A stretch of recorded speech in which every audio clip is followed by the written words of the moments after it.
तो welcome guys, welcome to the Error Codex YouTube channel. तो आज की इस वीडियो में हम क्या देखने वाले हैं? हम ये देखने वाले हैं कि हम इस टाइम टेबल को कैसे क्रिएट कर सकते हैं HTML की मदद से। पिछले वीडियो में हमने देखा था कि हम टेबल को कैसे बना सकते हैं, लेकिन वहां पे तो मैंने आपको सिंपल टेबल दिखाया था कि हम इतने रोज क्रिएट कर सकते हैं और इतने कॉलम्स क्रिएट कर सकते हैं।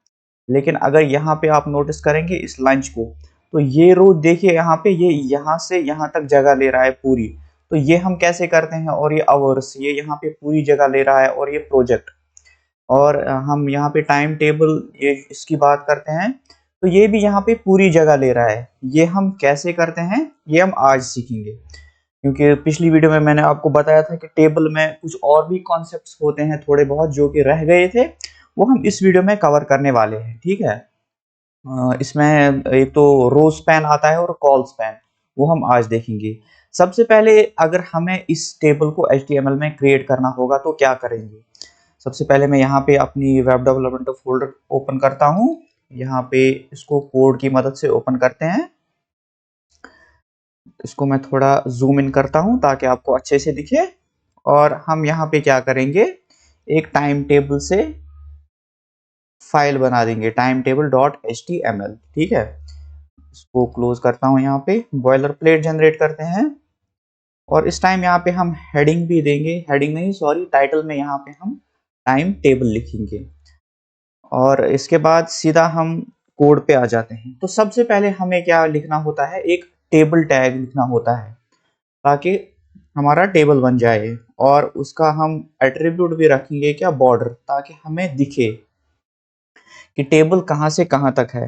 एज सच अगर मैं यहाँ पे आउटपुट चेक कर लूंगा, मुझे तो अभी कुछ दिखेगा नहीं UI पे, क्योंकि इस टेबल के अंदर अभी कुछ है नहीं। ठीक है, ये देखिए बॉर्डर यहाँ पे एक हल्का सा आ रहा है, जूम इन कर लेता हूँ मैं यहाँ पे, तो इसको आप इग्नोर कीजिए। ठीक है, तो यहाँ पे हमें अब इस टेबल को क्रिएट करना है, तो हमारा अप्रोच क्या रहना चाहिए? ठीक है, और काफी सारे कंफ्यूज हो जाते हैं। मैंने आपको बताया था कि हम सबसे पहले क्या करते हैं, टेबल के अंदर टेबल रोज क्रिएट करते हैं। ठीक है, सबसे पहले तो इस टेबल की हेडिंग, जो कि ये टाइम टेबल यहाँ पे लिखा है, इसको हम हेडिंग टैग में डाल सकते हैं। लेकिन मैं यहाँ पे हेडिंग और वो सेपरेट नहीं बनाऊंगा, मैं खाली बस टेबल रोज की मदद से बनाऊंगा। यहाँ पे हम वैसे भी कर सकते हैं, और स्टाइलिंग के लिए हम CSS तो यूज कर ही रहे हैं, तो इस टाइम टेबल को हम बोल्ड टैग के अंदर ले सकते हैं। तो सबसे पहले हम देखेंगे कि हमें कितने रोज चाहिए। ये तो एक रो चाहिए हमें, ये नंबरिंग में लिख लेता हूँ, second row, third row, fourth, fifth, sixth and seventh. 7 rows मुझे चाहिए। ठीक है, यहाँ पे मैं 1 लिख लेता हूँ। तो मैं कितने रोज यहाँ पे ले लूंगा? 7 रोज ले लूंगा मैं यहाँ पे। तो आ जाते हैं, यहाँ पे हम 7 TR टैग्स लिखेंगे। अब मेरे पास दो तरीके हैं, या तो मैं एक एक करके TR टैग 7 बार लिखूं, या इसको यहीं पे मल्टीप्लाई 7 कर दूं। तो एमएट मुझे क्या देगा, 7 बार TR टैग जनरेट करके देगा।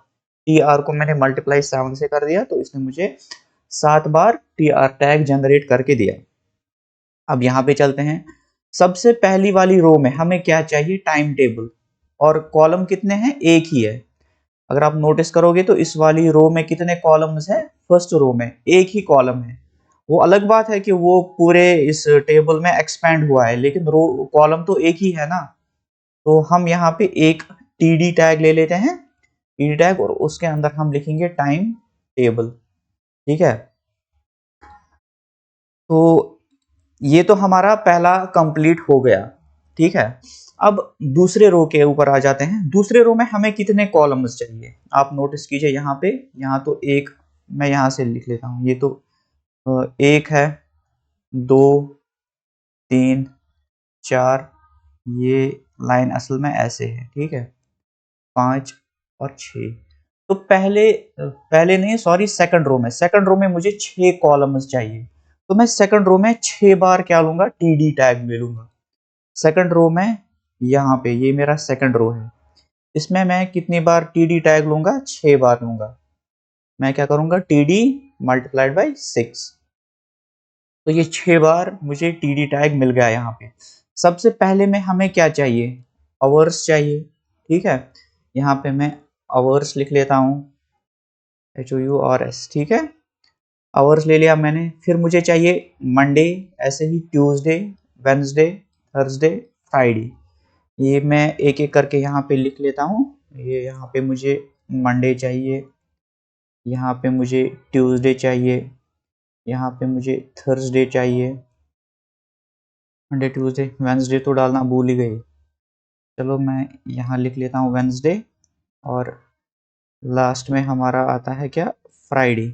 और इस वेंसडे को कट करके मंडे ट्यूसडे वेंसडे यहाँ पे डाल दूँ, और फॉर्मेट कर लेते हैं कैसे, ऑल्टर शिफ्ट एफ प्रेस करके। यहाँ पे ये फॉर्मेट हो गया, और ये स्पेसिंग भी यहाँ से हटा देते हैं। अब अगर हम अब आउटपुट चेक करें तो आउटपुट में देखिए कैसे लिख के आ रहा है। आउटपुट में यहाँ पे ऊपर टाइम टेबल लिख के आ रहा है, यहाँ से सेकंड रो में hours, Monday Tuesday Wednesday Thursday Friday. अब मैं चाहता हूँ कि ये जो मेरा पहला रो है टाइम टेबल, इसका ये पूरी ये यहाँ से स्टार्टिंग कॉलम से एंड कॉलम तक आना चाहिए। ये कितने कॉलम उसमें आना चाहिए, एक तो ये इसका डिफॉल्ट ये एक कॉलम है, दूसरा इस कॉलम में भी आना चाहिए, इस कॉलम में भी, इसमें भी, इसमें भी और इसमें भी। तो मैं इसको एक एट्रीब्यूट दे देता हूँ कॉल स्पैन, किसको, इस टाइम टेबल वाले डेटा को। कॉल स्पैन मतलब ये कितने कॉलम्स की जगह ले लेना चाहिए। यहाँ पे कैलकुलेट करते हैं, 1 2 3 4 5 6। तो मैं इसको कॉल स्पैन 6 दे देता हूँ, तो ये 6 कॉलम्स की जगह ले लेगा। ये देखिए यहाँ पर टाइम टेबल वाले ने कितने कॉलम्स की जगह ले ली, 6। तो कॉल स्पैन एट्रीब्यूट हमें क्या बताता है, ये हमें ये बताता है कि एक डेटा जो है वो कितने कॉलम्स की जगह ले लेना चाहिए। अगर मैं सपोज कर लो यहाँ पे 2 ही दे देता तो ये 2 कॉलम्स की जगह ले लेता। ये देखिए यहाँ पर 2 कॉलम्स की जगह ले रहा है। अगर मैं 3 दूंगा तो 3 कॉलम्स की जगह लेगा। अब मुझे यहाँ पे 6 चाहिए, तो मैं कितने दे रहा हूँ, 6 दे रहा हूँ, तो ये 6 कॉलम्स की यहाँ पे जगह ले लेगा। ठीक है, यहाँ तक तो बिल्कुल क्लियर हो गया होगा आपको। अब हम यहाँ पे चलते हैं, सेकंड रो भी हमारा बन गया है, ऑल्दो कि ओवर्स अभी यहाँ ऊपर आ रहा है, हमें ये ऐसे नहीं चाहिए, मैं ये ठीक करके दे दूंगा। ठीक है, वो आपको ये टेंशन मत लीजिए। थर्ड रो पे आ जाते हैं, यहाँ पे हमें कितने टीडी चाहिए, ये तो हमने ऑलरेडी बना दिया है इसके ऊपर। अब हमें खाली ये चाहिए, ये 2 3 4 5, तो हमें सेकंड रो के अंदर 5 टीडी चाहिए, टीडी मल्टीप्लाइड बाय 5। ठीक है, अब हमें क्या चाहिए, मैथ साइंस आर्ट्स। तो पहले वाले के अंदर मैथ डाल देते हैं, साइंस डाल देते हैं, फिर तीसरे के अंदर मैथ, फोर्थ वन के अंदर साइंस, और लास्ट के अंदर हमें क्या चाहिए, आर्ट्स चाहिए। आउटपुट चेक कर लेते हैं, तो ये देखिए ये ऐसे आ रहा है। लेकिन हमें क्या चाहिए, ये जो ये आवर्स है ये यहाँ पे थर्ड रो भी ऑक्यूपाई करना चाहिए, और यहाँ पे हमें ये एम्प्टी स्पेस नहीं मिलनी चाहिए। ये ऑटोमेटिकली हो जाएगा जब मैं इस आवर्स का रो स्पैन बढ़ाऊंगा। मैं बोलूंगा इसको भाई तू 2 रोज की जगह ले ले, तो ये ऑटोमेटिकली यहाँ से खिसक जाएंगे। यहाँ पे इस आवर्स को मैं क्या बोलता हूँ, रोज स्पैन। ये कितने रोज की जगह लेना चाहिए, मैं बोलूंगा 2। अब ये देखिए, अब आवर्स क्या कर रहा है, 2 रोज की जगह ले रहा है, और ये ऑटोमेटिकली यहाँ शिफ्ट हो गए। तीसरे रो की तरफ चलते हैं अब, जो कि इनफैक्ट क्या है, फोर्थ, यहाँ पे फोर्थ रो है। ये भी सेम है एज थर्ड रो, तो हम थर्ड रो को एज इट इज कॉपी कर लेते हैं। थर्ड रो को एज इट इज कॉपी कर लेते हैं। ये हमारा थर्ड रो है, इसके अंदर जो हमारे पास डेटा पड़ा है, इसको एज इट इज कॉपी करके यहाँ पे पेस्ट करते हैं। ये देखिए, लेकिन इसके साथ भी वही प्रॉब्लम हो रही है। क्यों, क्योंकि आवर्स का अभी रो स्पैन हमारे पास 2 ही है। अगर मैं 3 कर दूंगा तो आवर्स कितने रोज की जगह लेगा, 3 की जगह लेगा, और हमारी प्रॉब्लम सॉल्व हो जाएगी। यहाँ पे इसको 3 करते हैं, तो ये देखिए यहाँ तक हमारी प्रॉब्लम सॉल्व हो गई। तो अब क्या करना है हमें, अब हमारा टास्क है इस फिफ्थ रो को, लंच वाली रो को डिवाइड करना। ठीक है, अब अगर आप नोटिस करेंगे इस फिफ्थ रो के अंदर खाली ये एक टीडी हमारे पास है, लंच वाला, खाली लंच वाला टीडी हमारे पास है। तो मैं फिफ्थ रो के अंदर खाली एक टीडी लूंगा। ये जो मेरा फिफ्थ रो है यहाँ पे, इसके अंदर मैं खाली एक टीडी लूंगा, और इसके अंदर क्या लिखूंगा, लंच। आउटपुट अगर हम चेक करेंगे अभी, तो ये देखिए, पहले तो आवर्स का एक और रो स्पैन बढ़ा देते हैं। आवर्स का रो स्पैन हमारे पास क्या है 3 की बजाय अब हम क्या करते हैं 4।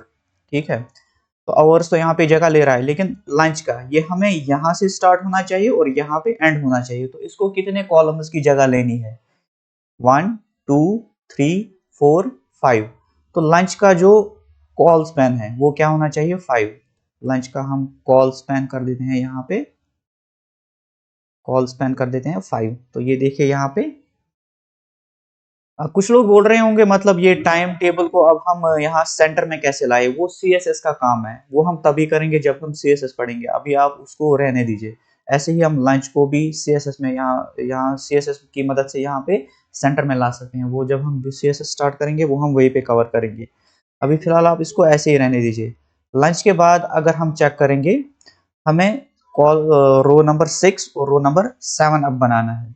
रो नंबर 6 में कितने कॉलम्स हैं, ये 1 2 3 4। ठीक है, 4 ही कॉलम्स हैं। तो रो नंबर 6 के अंदर हम क्या करते हैं, 4 TD टैग ले लेते हैं। पहले के अंदर तो था मैथ्स, जितना मुझे याद है, मैथ साइंस मैथ। ठीक है, मैथ, यहाँ पे साइंस मैथ, और लास्ट वाले के अंदर क्या था प्रोजेक्ट। आउटपुट देखते हैं। सबसे पहले अब हम क्या करेंगे, इस आवर्स का एक और रो स्पैन बढ़ा देंगे। आवर्स का एक और रो स्पैन बढ़ा देते हैं, 5 कर देते हैं ताकि ये नीचे तक आ जाए। अब क्या हमारे पास क्या होना चाहिए, ये जो प्रोजेक्ट है ये यहाँ पे 2 कॉलम्स की जगह ले लेना चाहिए। तो प्रोजेक्ट का कॉल स्पैन हम क्या कर देंगे 2। प्रोजेक्ट का कॉल स्पैन हम 2 कर देंगे, यहाँ पे इसका कॉल स्पैन 2 कर देते हैं। तो ये देखिए अब 2 कॉलम्स की जगह ले रहा है। ऐसे ही है हम नेक्स्ट और लास्ट रो डिवाइड करेंगे। इसके अंदर भी कितने कॉलम्स हैं 1 2 3। ये जो प्रोजेक्ट है ये हमने ऑलरेडी बनाया है, अब इसका रो स्पैन और कॉल स्पैन एडजस्ट करना पड़ेगा बस। हम लास्ट वाली रो के अंदर खाली 3 कॉलम्स बनाएंगे, खाली 3 कॉलम्स हमें इसके अंदर चाहिए, TD multiplied by T। In fact ये जो है ये बिल्कुल सेम है इस रो के बराबर, ये जो इसमें पहले 3 है ये सेम ऐसे ही है। तो ये देखिए यहाँ पर पहले तो इस आवर्स का एक और कॉल स्पैन हमें सॉरी रो स्पैन हमें बढ़ाना पड़ेगा। आवर्स का रो स्पैन 6, तो आवर्स यहाँ पे नीचे तक आ चुका है। अब इस प्रोजेक्ट का कॉल स्पैन तो इसका ठीक है 2 कॉलम तो ही ले रहा है, लेकिन इसका रो स्पैन भी हमें 2 करना पड़ेगा ताकि ये 2 रोज की जगह ले ले और यहाँ पे नीचे तक आ जाए। इस प्रोजेक्ट का हमें क्या करना है, 2 भी दे सकते हैं आप। यहाँ पे आप नोटिस कीजिए इसमें मैं एक ही एलिमेंट में दोनों चीजें दे रहा हूँ, रो स्पैन और कॉल स्पैन। तो यहाँ पे मैं इसका रो स्पैन भी 2 रखता हूँ। तो फाइनली अब आउटपुट चेक करते हैं। तो ये देखिए हमारा यहाँ पे ऑलमोस्ट सिमिलर टेबल जनरेट हो गया है, जिस तरह से ये टेबल हमें दिया गया था। इवन दो कि यहाँ पे ये टाइम टेबल जो है ये सेंटर में लिख के आ रहा है, लंच सेंटर में लिख के आ रहा है, ऐसे ही यहाँ पे प्रोजेक्ट सेंटर में लिख के आ रहा है, और बॉर्डर्स में थोड़ी डिफरेंस है। ये CSS का काम है, जितना काम HTML का था उतना हमने कर लिया है। अब मैं यहाँ पे इसको CSS की मदद से भी कर सकता हूँ। इस टाइम टेबल को CSS हम यहाँ पे एक स्टाइल टैग देते हैं, फिर बोलते हैं टेक्स्ट अलाइन सेंटर। तो आप यहाँ पे चेक कीजिए, यहाँ पे ये टाइम टेबल क्या आ गया है, सेंटर में आ गया है। ऐसे ही मैं ये स्टाइल टैग यहाँ से कॉपी करके लंच वाले को दे सकता हूँ। तो ये देखिए यहाँ पर लंच भी सेंटर पे हो गया है। प्रोजेक्ट वाले को भी हम हॉरिजॉन्टली सेंटर कर सकते हैं इसकी मदद से। ये देखिए प्रोजेक्ट भी अब सेंटर में हो चुका है। तो हमने ऑलमोस्ट सिमिलर टेबल जनरेट किया है जो कि हमें टास्क में दिया गया था। तो इस वीडियो में इतना ही था। आई होप यहाँ पे इस वीडियो का मकसद खाली ये टाइम टेबल बनाना नहीं था, इसका मतलब था आपको ये कॉल स्पैन और रो स्पैन ये प्रॉपर्टी समझाना। आई होप आपको इस वीडियो में ये सारा कुछ क्लियर हुआ होगा। तो अगली वीडियो में हम अब लास्ट टॉपिक जो हमारा HTML का रह गया है वो है फॉर्म्स।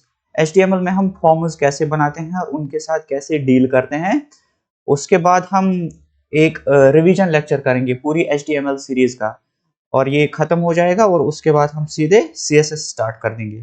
तो मिलते हैं हम अब नेक्स्ट वीडियो में, जहां पे हम देखने वाले हैं अब फॉर्म्स।